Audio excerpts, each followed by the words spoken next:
नमस्कार, स्वागत आप सभी का। आपके साथ मैं हूं पुनीत मिश्रा। राष्ट्रपति चुनाव की उल्टी गिनती शुरू हो चुकी है, लेकिन इस चुनाव में भी विवादों की कमी नहीं है। कमलनाथ ने कांग्रेस विधायकों को लालच देने का आरोप लगाया तो नरोत्तम मिश्रा का तीखा जवाब भी आया। लेकिन सबसे चौंकाने वाली खबर कांग्रेस के वरिष्ठ नेता प्रमोद कृष्णम के ट्वीट में छुपी है, जो अब सार्वजनिक हो चुकी है। देखिए रिपोर्ट। 18 जुलाई को राष्ट्रपति चुनाव है, लेकिन इस बीच मध्य प्रदेश में समर्थन और विरोध की सियासत के कई सुर सुनाई दे रहे हैं। कोई अपनी ही पार्टी को नसीहत दे रहा है तो कोई खरीद फरोख्त पर भिड़ गया है। लेकिन सुर्खियों में कांग्रेस के वरिष्ठ नेता आचार्य प्रमोद कृष्णम का वो ट्वीट है जिसने सियासी हलचल बढ़ा रखी है। कांग्रेस के वरिष्ठ नेता प्रमोद कृष्णम ने ट्वीट कर लिखा है, पंडित मोतीलाल नेहरू से लेकर आज तक कांग्रेस हमेशा शोषित, वंचित और आदिवासियों के साथ खड़ी रही है। राष्ट्रपति चुनाव में एक आदिवासी महिला उम्मीदवार द्रौपदी मुर्मू का विरोध करना मेरे विचार से बिल्कुल उचित नहीं है। पार्टी हाईकमान को इस पर पुनर्विचार करना चाहिए। यूपीए की ओर से राष्ट्रपति पद के उम्मीदवार यशवंत सिन्हा का बुधवार को भोपाल कमलनाथ के निवास पर स्वागत किया गया था। इस पर भी आचार्य प्रमोद कृष्णम ने ट्वीट करते हुए लिखा है, ये नौबत आ गई, अब किसी कांग्रेसी को ही लड़ा लेते। लेकिन इससे भी बड़ा विस्फोट बीसीसी चीफ कमलनाथ ने किया है। कमलनाथ ने राष्ट्रपति चुनाव को लेकर बीजेपी पर बड़ा आरोप लगाया है। उन्होंने बीजेपी पर कांग्रेस विधायकों को लालच देने के आरोप लगाए हैं। ये सब छापे मारना, छापे की राजनीति, ईडी की राजनीति, ये तो देश भर में चल रही है। कि मुझे अपने कांग्रेस विधायकों पर पूरा विश्वास है। ये जो हमारे उम्मीदवार हैं उनको वोट देंगे। खुद राष्ट्रपति पद के यूपीए के उम्मीदवार यशवंत सिन्हा ने प्रेस कॉन्फ्रेंस में कहा कि वे बेहद दुखी हैं। बीजेपी आज अटल बिहारी वाजपेयी वाली बीजेपी नहीं है। उनके उम्मीदवार के तौर पर खड़े होने पर सरकार बेहाल हो गई है। 28 आदिवासी एमएलए पर बीजेपी डोरे डाल रही है। कांग्रेस विधायक उमंग सिंघार को भी फोन कर लालच दिया गया है। मुझे इतना अफसोस है आज के दिन, मैं आपसे कहना चाहता हूँ, आई एम रियली पेन्ड। मैं बहुत दुखी हूँ कि विधायकों की बैठक में एक विधायक महोदय खड़े हुए और उन्होंने कहा कि उनको फोन आ रहे हैं, उनको मॉनेटरी ऑफर किया जा रहा है और कहा जा रहा है इतने पैसे ले लो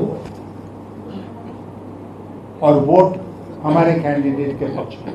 हम जानते हैं कि भारतीय जनता पार्टी, आज की भारतीय जनता पार्टी वह भारतीय जनता पार्टी नहीं है। फोन कॉल आया, 50 लाख की बात की गई, तो ये चाहे मेरे साथ हो, चाहे लखनादौन के विधायक हो, चाहे पाचीलाल मेड़ा जी के साथ हो, ऐसे कई विधायकों के साथ की जा रही है। यशवंत सिन्हा जी के लिए पूरी तरह कांग्रेस एकजुट है। वो पूरे जो वोट है अपने कांग्रेस के, वो पूरे वोट उनमें। कमलनाथ के बीजेपी पर खरीद फरोख्त के आरोपों पर गृह मंत्री नरोत्तम मिश्रा ने निशाना साधा। कहा है कि कांग्रेस अपने विधायकों का अपमान कर रही है। कमलनाथ ने अपने विधायकों के माथे पर फॉर सेल का टैग चिपका दिया है। आप अपनी ही पार्टी के विधायकों का कहीं अपमान तो नहीं कर रहे हो? आप उनके माथे पर फॉर सेल का एक टैग चिपका दिया है आपने। ये अच्छा नहीं है। एक भी व्यक्ति से आपकी पार्टी के से हमने बात न की है, ना हमें करने की जरूरत है। पूरा देश जानता है, विश्व जानता है कि द्रौपदी मुर्मू जी जीत रही हैं। आप अपने कुनबे को नहीं समेट पा रहे हो। एक भी प्रमाण हो तो सामने ला के रखो ना। जाहिर है अभी राष्ट्रपति चुनाव के लिए 3 दिन और बचे हैं। इस बीच सियासत का और कौन कौन सा रंग दिखाई देगा, कहना मुश्किल है। Bureau report, news 18, Madhya Pradesh, Chhattisgarh. और आइए इसी मुद्दे पर करते हैं चर्चा। हमारे साथ खास मेहमान जुड़ चुके हैं। डॉक्टर सत्य प्रकाश शर्मा, आप वरिष्ठ पत्रकार हैं। सर, आपका स्वागत है। राजनीतिक विश्लेषक भी हैं आप। डॉक्टर हितेश वाजपेयी, बीजेपी प्रवक्ता, हमारे साथ जुड़े हुए हैं। हितेश जी, आपका स्वागत। और अजय सिंह यादव, कांग्रेस के प्रवक्ता हैं। अजय जी, आपका भी बहुत स्वागत है। सबसे पहले अजय जी, मैं आप ही के पास आता हूं और क्या कहेंगे, प्रमोद कृष्णम जी का ट्वीट आया है, कांग्रेस की क्या राय है? देखिए पुनीत जी, जिस तरह से आज राष्ट्रपति चुनाव के लिए संयुक्त विपक्ष के उम्मीदवार यशवंत सिन्हा जी को कांग्रेस पार्टी ने समर्थन दिया है, इसलिए पूरे देश भर में कांग्रेस पार्टी का समर्थन यशवंत सिन्हा जी के लिए। आज राष्ट्रपति का जो चुनाव हो रहा है, ये दो मूल विचारधारा के बीच में चुनाव है। एक तरफ देश में बाबा साहब का संविधान रहेगा या देश में तानाशाही का दौर रहेगा। एक तरफ वो लोग हैं जो तानाशाही का दौर चलाना चाहते हैं, जिनकी कोई विचारधारा नहीं है, देश में केवल खरीद फरोख्त की विचारधारा के आधार पर राजनीति करना चाहते हैं। जब भी कोई चुनाव आता है आप हर राज्य की घटनाक्रम देख लीजिए, कहाँ कितने विधायक टूट रहे हैं, कहाँ कितने विधायक भाजपा की तरफ जा रहे हैं, कौन से विपक्षी दल में टूट हो रही है। इसके अलावा भारतीय जनता पार्टी के पास बचा क्या है? अगर जनता इन्हें वोट दे रही होती तो इस तरह की टूट फूट खरीद फरोख्त नहीं करना पड़ती। दूसरी तरफ संयुक्त विपक्ष के उम्मीदवार, क्योंकि इस समय देश के जो हालात हैं, कांग्रेस पार्टी अकेला अपना उम्मीदवार लड़ाए तो वो चुनौती उतनी बड़ी नहीं हो सकती थी। इसलिए ये संयुक्त विपक्ष, कांग्रेस के बड़े नेताओं ने सबने मिलकर यशवंत सिन्हा जी को खड़ा किया है। और एक बड़ी गंभीर बात है कि देश की सबसे बड़ी पार्टी जिसने अपनी उम्मीदवार द्रौपदी मुर्मू जी को खड़ा किया है, देश के 15 राज्यों में वो दौरे कर चुकी हैं, लेकिन आज तक उनकी कोई प्रेस कॉन्फ्रेंस नहीं देखी किसी ने उनके विचार नहीं सुने कि वो राष्ट्रपति बन के किस तरह की विचारधारा लाना चाहती हैं, उनके अंदर किस तरह की योजनाएं हैं। कल भोपाल आएंगी, मैं हितेश जी को चुनौती देता हूं उनकी प्रेस कॉन्फ्रेंस करवा के दिखा दें, लेकिन नहीं होगी। यहां तक कि जब मुर्मू जी ने अपना नॉमिनेशन भरा तो उनका नॉमिनेशन फॉर्म लेके प्रधानमंत्री जी ने दे दिया रिटर्निंग ऑफिसर को, जबकि आमतौर पे उम्मीदवार स्वयं अपना फॉर्म भरता है। तो ये किस तरह की विचारधारा, राष्ट्रपति के पद पे क्या आप दिखाना चाहते हैं, ये सबको पता होना चाहिए। यशवंत सिन्हा जी की योग्यता, बीजेपी की सरकार में ही 10 साल मंत्री रहे हैं, विभिन्न पदों पर रहे हैं, आईएएस अधिकारी रहे हैं, तो एक ऐसे योग्य व्यक्ति को सभी पार्टियों के लोगों को पार्टी लाइन से आगे बढ़कर मदद करना चाहिए ताकि देश में एक योग्य व्यक्ति राष्ट्रपति बन सके। ठीक है, लेकिन आपने मेरे सवाल का जवाब ही नहीं दिया। लगता है कि ये सारी बातें आचार्य प्रमोद कृष्णम को आप बता रहे हैं। पुनीत जी, आपने सुना नहीं, मैंने आपसे स्पष्ट कहा कि जिस तरह के हालात हैं, कांग्रेस और संयुक्त विपक्ष को मिलकर एक मजबूत उम्मीदवार की आवश्यकता थी, इसलिए सभी विपक्षी दलों के साथ मिलकर कांग्रेस ने यशवंत सिन्हा जी को खड़ा किया है। ये मतलब कृष्णम साहब को भी ये पता हो जाना चाहिए। डॉक्टर हितेश बाजपेयी, आरोप लग रहे हैं कि आप लोग चारा डाल रहे हैं ताकि द्रौपदी मुर्मू को भारी मतों से जिता सकें, ये आरोप है, क्या कहेंगे? देखिए पुनीत जी, सारे देश के सामने, और मैं शर्मा जी को और आप दोनों को साक्षी मानते हुए ये बात कह रहा हूं कि सारे देश के सामने बहुत क्लियर है कि द्रौपदी जी कितने मतों से जीत रही है, कोई इसमें छुपी हुई बात नहीं है। रहा सवाल अजय जी का, तो अजय जी की दुविधा मैं समझ सकता हूं कि भाई कांग्रेस पार्टी आजकल ऐसे फैसले ले रही है कि जिसको डिफेंड करना बहुत कठिन है। जिस समय ये बात कर रहे हैं राहुल गांधी देश में ही नहीं है, तो यदि इतनी सीरियस होती तो वो यहाँ रहते। नंबर 2, विपक्ष की बात कर रहे हैं, मुझे बता दीजिए कितने साथी आपके साथ हैं? वे आपके साथ जो अभी तक सरकार चला रहे थे उद्धव ठाकरे, वो खुद ही चले गए कि हम नहीं करेंगे। आपके साथ के आचार्य प्रमोद कृष्णन आपको समझा रहे हैं कि साहब आप खामखा का लोहा क्यों ले रहे हो। अच्छा, यशवंत सिन्हा कौन से आपके आदमी है? मतलब ऐसा भी नहीं है कि कांग्रेस ने अपने किसी खाटी नेता को उतारा हो कि चलो हम एक सिंबॉलिक रूप में कांग्रेसमैन को रखना चाहते हैं, तो वो भी बात नहीं है। तो आखिर है क्या? तो इनके पास कोई मौलिक आधार नहीं। फिर आपका जो मूल प्रश्न था कि भाई ये जो खरीद फरोख्त के आरोप लग रहे हैं, तो आप मुझे बताइए कोई स्क्रीनशॉट आपको दिखाया कि इतने बजे नरोत्तम मिश्रा जी का इस व्यक्ति को फोन आया? कुछ नहीं दिखाया। आपके यहाँ से कोई एफआईआर दायर की गई? कोई दायर नहीं की गई। इधर उधर की बातें करना, तो मुझे ऐसा, अच्छा खुद सज्जन वर्मा बोलते हैं कि हमारे यहाँ 1-2 की तो क्रॉस वोटिंग होगी, ऑन रिकॉर्ड उनने कहा है इस बात को। अच्छा, हमने राजस्थान में खुद देखा क्या हुआ, हरियाणा में क्या हुआ हमने खुद देखा। तो भाई ये अपना घर इनसे संभलता नहीं है। हम क्या करें पुनीत जी, बताइए। हमने तो द्रौपदी जी का कार्यक्रम बना लिया, आपको भी पता है, शर्मा जी को भी पता है कि इतनी तारीख को विजयी घोषित होंगी और इतने मंडलों में हम कार्यक्रम करने वाले हैं। जो आदिवासी वनवासी मंडल जो है हमारे, उसमें हम उनके गौरव के प्रतीक के रूप में हमने उनको आगे रखा है। तो वो तो राष्ट्रपति बनने ही वाली है, उसमें कोई दो मत। हम और हमें कुछ नहीं चाहिए, हमको किसी का कुछ नहीं चाहिए। भाई जो पार्टी नेता प्रतिपक्ष अपना नहीं बना पा रही है संसद में, वो क्या बात करेगी साहब? वो क्या बात करोगे आप? कोई 50 लाख बोलता, कोई 1 करोड़ बोलता, हमको जरूरत ही नहीं तो हम करेंगे क्या? अच्छा है बताइए ना। स्क्रीनशॉट और इसके बाद जब आप कर रहे हैं तो ये चीज, ये डील्स तो वैसे ऐसी होती भी नहीं है कि कैसे डायरेक्ट पूरा दिखा दें, ऐसी डील्स तो होती नहीं है। ये बात तो आपको पता है, ठीक है, मैं सहमत हूँ पुनीत भाई, लेकिन आपने कहा ना आपको फोन आया, तो चलो आप सीडीआर बता दो। हॉर्स ट्रेडिंग ना कर रही हो सर, सीडीआर बता दो। ठीक है, ठीक है, अजय जी के पास चलेंगे इसको लेकर, लेकिन डॉक्टर सत्यप्रकाश को भी शामिल कर लेते हैं। सर, क्या कैसे देख रहे हैं ये राष्ट्रपति का चुनाव जो है?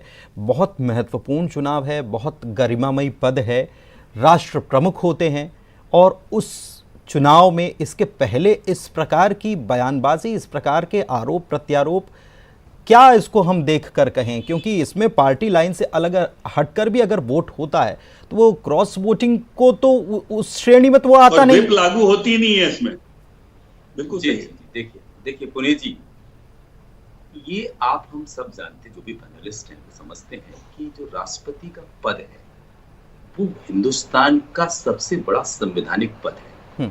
और ये मेरा मानना है कि उस पर एक ऐसा व्यक्तित्व, ऐसा डिग्निफाइड पर्सनालिटी बैठना चाहिए जो कानून का वेत्ता हो और कहीं ना कहीं देश की राजनीति और समस्याओं को बखूबी समझता हो। लेकिन राजनीतिक पार्टियों की अपनी मजबूरी होती है, उसके सामने राजनीतिक फायदे की कुछ बहुत सारी चीज होती है, इसलिए वो किस कैंडिडेट को ला रहे हैं ये राजनीतिक पार्टियों का अपना सोच है। हालांकि जो चार्ज यानी आरोप लगाए गए हैं कांग्रेस के द्वारा, आपको याद होगा, मैं उन 2 विधायकों की बात तो नहीं कर रहा हूं, लेकिन तीसरे विधायक की बात जरूर कर रहा हूं। जब 2020 में कांग्रेस की सरकार गई थी तब भी कहीं ना कहीं ये मंत्री वन मंत्री हुआ करते थे, तो उस दौरान भी इन्होंने ये आरोप लगाया था कि मेरे पास भी कहीं ना कहीं पार्टी ने प्रयास किया था खरीद फरोख्त का, क्योंकि उस समय वो कहीं ना कहीं दिग्विजय सिंह से दूर,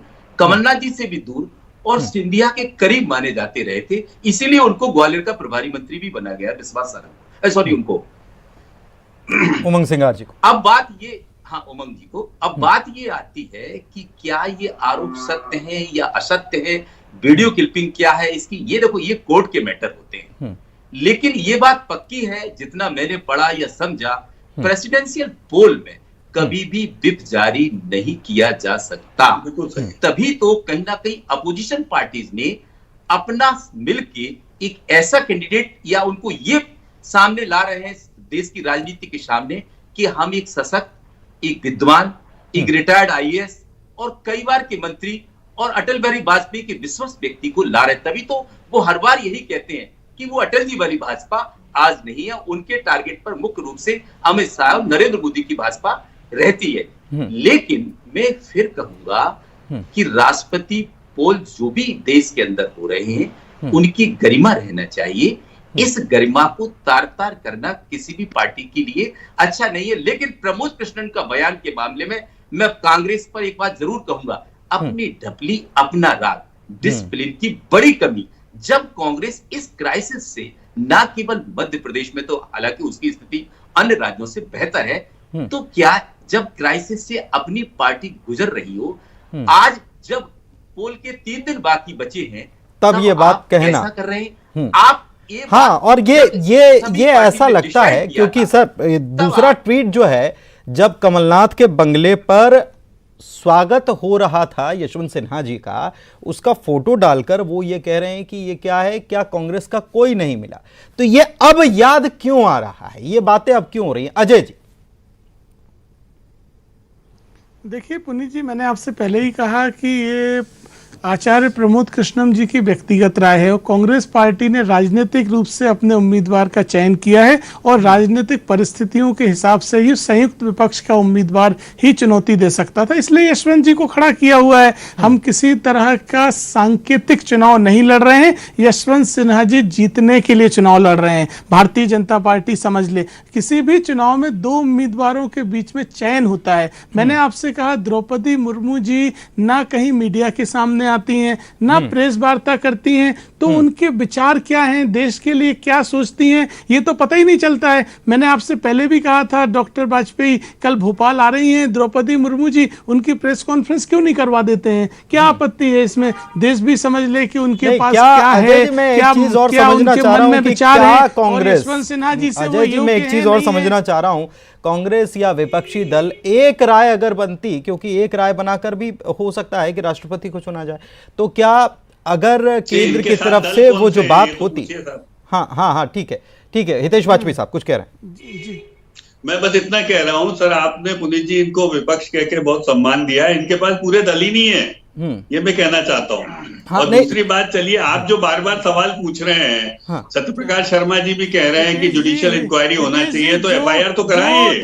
ये शिकायत क्यों नहीं करते जाके कि खरीद फरोख्त हो रही है? देखिए आप हितेश बार-बार हितेश चुनाव जी, तो मैं छोड़ आपसे दीजिए पूछता हूँ, राष्ट्रपति जी का, वो आपकी तो हो पार्टी जाएगा। आपकी पार्टी अजय की भैया, मानहानि हो रही है, आप क्यों आज नहीं जिस करते कंप्लेंट चार्जेस कि के आपने ऑफर आधार नहीं पर- दिया? आज आपकी आप एक पार्टी का FIR नाम तो लेकर कराओ। कहा एक गया चीज- कि आपकी पार्टी ने ऑफर दिए, आप करवाइए FIR, सर, आप आप एक करिए FIR मानहानि तो अगर कराओ। आपके ऊपर झूठा आरोप है तो। अरे चलो, जब मैं हमने दूसरी बात लिए पूछ ही नहीं, लेता हूं। हमारे अजय भैया, विधायकों चलो ने दूसरी बात इस पूछ तरह लेता के हूं। धन पुनीत भैया, प्रकल्प को 10 सेकंड जब दोगे, आप खारिज नहीं कर दोगे। दिया, ठीक, आपकी एक मानहानि मिनट, हो एक रही मिनट, है। सर मैं आप एक करिए ना सवाल मानहानि मेरा का मुकदमा मेरा एक अगर सवाल झूठा मामला है। मेरा एक सेकंड, एक मेरा एक आप सवाल करिए ना अजय जी मानहानि। मेरा एक आप सवाल है करिए ना इसमें मानहानि अगर अजय जी आपके मेरा एक झूठा सवाल है आरोप है अजय तो। जी मेरा एक सवाल है अब अजय जी कुछ देखिए नहीं बोलेंगे, आपकी अजय जी मध्य प्रदेश में हाल ही में पंचायत चुनाव हुए, निकाय चुनाव हुए, विधानसभा के चुनाव हमने देखे, लोकसभा के भी देखे हैं और अब राष्ट्रपति पद का भी चुनाव हो रहा है। लेकिन एक बात बताइए, कांग्रेस को हमेशा गड़बड़ी हर जगह कैसे नजर आ जाती है?